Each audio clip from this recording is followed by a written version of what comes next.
আমরা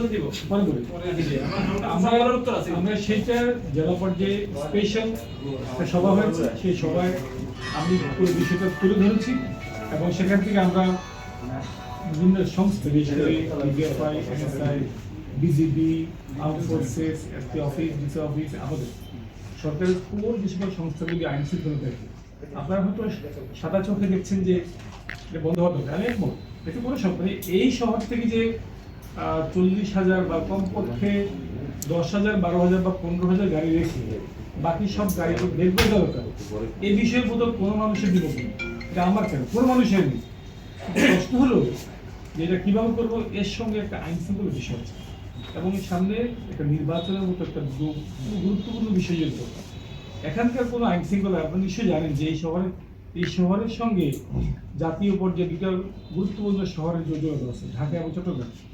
যদি এখানে কোনো একটা আইন শৃঙ্খলার অবনতি ঘটে, যদি পুরো বিষয়টা আমরা সঠিকভাবে হ্যান্ডেল না করতে পারি, তাহলে কিন্তু আপনি খেয়াল করেন, আমি কিন্তু আইন শৃঙ্খলা দেখি, আইন শৃঙ্খলা দেখি আমি দেখি সেবা এবং উন্নয়ন দেখি।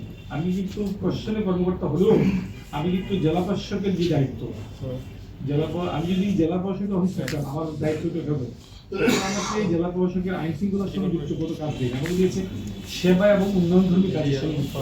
ফলে আমাকে কিন্তু কোনো একটা বড় ধরনের কাজ করতে হবে, যে কাজটা মোরাললেস আইন শৃঙ্খলাকে আঘাত করতে পারে এমন বিষয়ে কিন্তু আমাকে ভাবতে হবে। সেখানে আর্ম ফোর্সের ফিল্ডে আছে, বিভিন্ন গোয়েন্দা সংস্থা আছে, বিশেষ করে পুলিশ আছে এবং সর্বোপরি জেলা প্রশাসক, যিনি আইন শৃঙ্খলার জন্য জেলা আইন শৃঙ্খলা কমিটির সভাপতি। সুতরাং এই বিষয়টা আমি এখানে সিদ্ধান্ত নিলেও যেহেতু বিষয়টা আইন শৃঙ্খলার সঙ্গে এফেক্ট করবে, আমাদের সেখানে কথা বলতে হবে। সেখানকার সাজেশন দিয়ে এই সময় আমরা অবশ্যই করব, যে সংখ্যাটা আমরা 6,000 সংখ্যা নিয়ে আগাচ্ছি, এই সংখ্যাটা কোনোভাবেই রঞ্জিত করা। এটা স্থানীয়ভাবে আপনারা নিশ্চয়ই জানেন, আপনারা যারা এখানকার স্থানীয় বাসিন্দা, এখানে শুধু যে কেবল অটো ভ্যান মালিক আছে বা যারা শুধু ব্যবহার করে, মালিক পর্যায়ে লোকজনই কিন্তু গাড়ি চালায় না। ব্যবসায়ী পর্যায়ে যারা গাড়ি অনেক বড় সংখ্যায়, এক একজনের 200-100 গাড়ি আছে, এর সঙ্গে খোলামেলা বললে কিছু অবৈধ স্বার্থান্বেষী লোক জড়িত আছে, যাদের পকেটে বিভিন্ন সূত্রে পয়সা দেয়। আপনি হয়তো সাদা চোখে এগুলি ভাবছেন, আমরা যখন অ্যাকশন নিব, আমার কিন্তু ওগুলো ভাবতে হচ্ছে। আপনি 1 ঘন্টার মধ্যে শহর অচল, যাদের এর সঙ্গে ইলিগাল ইনকাম একটা যোগাযোগ আছে, একটা 1 ঘন্টার মধ্যে তারা শহর অচল করার মতো প্ল্যানে কিন্তু করতে পারে। আমাদেরকে এটুকু ভাবতে হয়, অ্যাটলিস্ট কি আছে না আছে সেটা ভাবতে হচ্ছে, মাথায় রেখে আগাতে হবে। কিন্তু এটার অর্থই নয় যে আমরা করছি না। আমরা ইতিমধ্যেই এখান থেকে যে কোভিড হয়ে গেছে, আমরা হয়তো আমি এখনো আজকে সকালেও সভা হয়েছে, তো কথা বলেছি যে কিন্তু বললো যে এখানে আমরা ড্রেস করেছি, তারপরে কিউআর কোড হয়েছে, আইডি কার্ড হয়েছে, কোথায় কে কখন দাঁড়াবে, কীভাবে যাবে, এবং এনসিপির কিছু ছাত্রছাত্রী প্রতিনিধিরা থাকবে, স্থানীয় জনগণকে নিয়ে আমরা বেরোবো, সবই ঠিক আছে।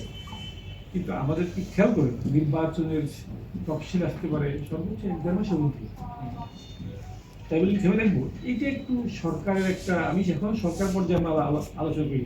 আমি সরকার বলতে বলছি মিনিস্ট্রি, সরকার বলতে মিনিস্ট্রির পর্যায়ে আমরা এখন আলোচনা করিনি। আমরা স্থানীয় পর্যায়ে এসপিডিসি এবং আমরা যারা আছি তাদের সঙ্গে আলোচনাটা এখন রয়েছে। আমরা তারা দ্বিমত ঠিক করেছে বলতে একটু দেখে যাওয়া, আইন শৃঙ্খলা পরিস্থিতি নিয়ন্ত্রণ রাখা যাবে কিনা, থাকবে কিনা, এটুকু আলোচনা, এই এর বাড়তি কোনো দেরি নেই।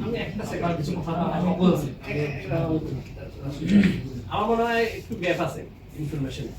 আমরা যেটা বললেন যে 6,000 টাকা বাইর করে দেবো 40,000, আমরা কিন্তু এমন কোনো সিদ্ধান্ত নিইনি। আমাদের এই প্রস্তাবটা কিন্তু কোর কমিটিতে আলোচনা হচ্ছে এবং ওইখানে ডিসি সাহেব কোন কোর কমিটি, ওই ডিসি সাহেবের আপনি আসার আগে, ঠিক আছে, এটা কিন্তু আজকে একদিনের না 1 বছরের ঘটনা, ওইখানে আলোচনা হচ্ছে। আমরা কিন্তু একটা অটো সিন্ডিকে বা অটো বা মিশুকে আমরা বন্ধ করতে চাই না, আমরা একটা নির্দিষ্ট টেরিটরি করছি, সীমানা করছি। ওই সীমানা আমি সেটাই বলছি, ওই সীমানার ভিতরে আপনি বন্ধ করে দাও। আপনার ধারণা কি আমি আপনার কথা বুঝতে পারিনি? আমরা বলেছি যে এই শহরের বাসিন্দা, এই শহরের আইডি কার্ড আছে এমন ব্যক্তি, মালিক অথবা মালিক বা ড্রাইভার, তারাই গেছিলেন।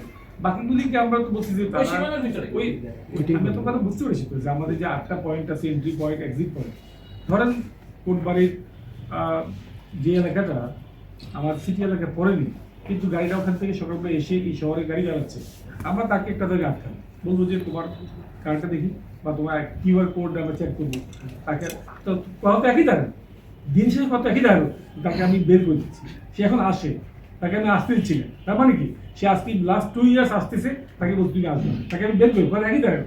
আপনি বলছেন যে আমি বের করছি না, আপনি বলছেন আমি আটকাচ্ছি, কথা একই দাঁড়ালো। এই যে প্রতিটি মুখোপাধ্যায়, এইটুকু আমাদের তো মাথায় রাখতে হচ্ছে, আর কিছুই না, অন্য কিছুই না, এটুকুই মাথা।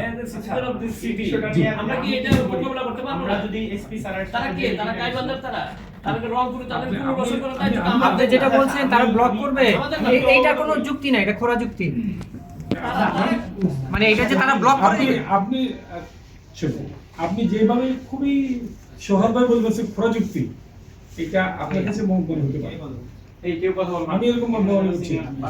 তো আমি বলি আপনি আপনি কিছু মনে করবেন না। ঠিক আছে, আমি বলি না, আমি তো আপনার সঙ্গে টাইম ইকুয়াল টু মানি। আমি বলি ভাই, একটু কথা বলতে আপনি কি চাই। কখনো জীবনে এই সিনিয়ররা কথা বলবো। কোনো একটা প্রশ্নের পরে কখনো বসেছেন? স্যার, স্যার, না, আমি আগে করছি না। আপনি কি কখনো কোনোদিন